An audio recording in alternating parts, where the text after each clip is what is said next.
Isang mapagpalang araw po sa lahat ng ating kababayan dito po sa lalawigan ng Quezon.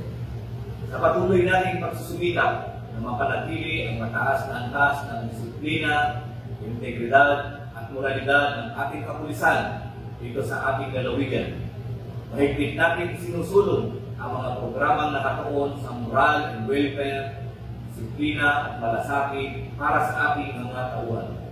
Ginagawa natin ito upang masiguro na bawat isang miyembro ng Quezon Police ay ginagampanan ng puso ang kanilang tungkulin sa paglilingkod at pagbibigay ng proteksyon sa ating mga kababayan.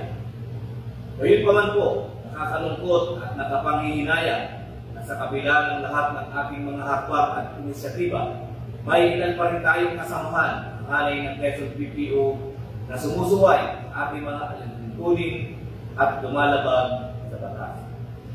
Kaugnay nito, mahigpit natin kinukundina ang isang insidenteng naganap noong July 12, 2025 sa Barangay Babang Dupay, Quezon City, kung saan isang tauhan ng PNP ang naaresto dahil sa pananakot, pagtuto at pagpapaputok ng baril na kung saan ito ay nag-viral sa social media.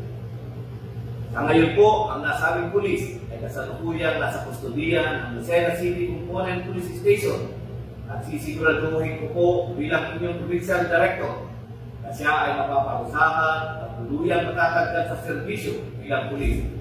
Ang ganitong klaseng asal ay hindi kailanman kinukonsente sa ating organisasyon. Walang puwang sa Quezon PPO at sino mang ilikummanong tauhan na magsasamantala sa kapangyarihang ipinagkatiwala sa kanya. Ang sino mang lalabag sa batas ay mananagot saan mang hanay siya nabibilang.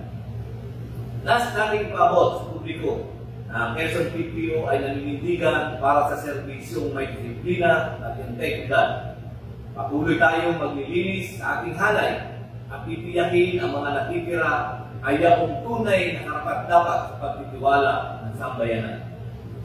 Sa mga kasamahan kong tapat sa serbisyo, huwag tayong panghinaan ng loob. Higit kailanman, kailangan natin ngayon ng pagkakaisa, disiplina at dedikasyon sa ating tungkulin. Sama-sama nating patunayan na mas marami pa rin ang matitino, marangal at matatansang pulis sa Quezon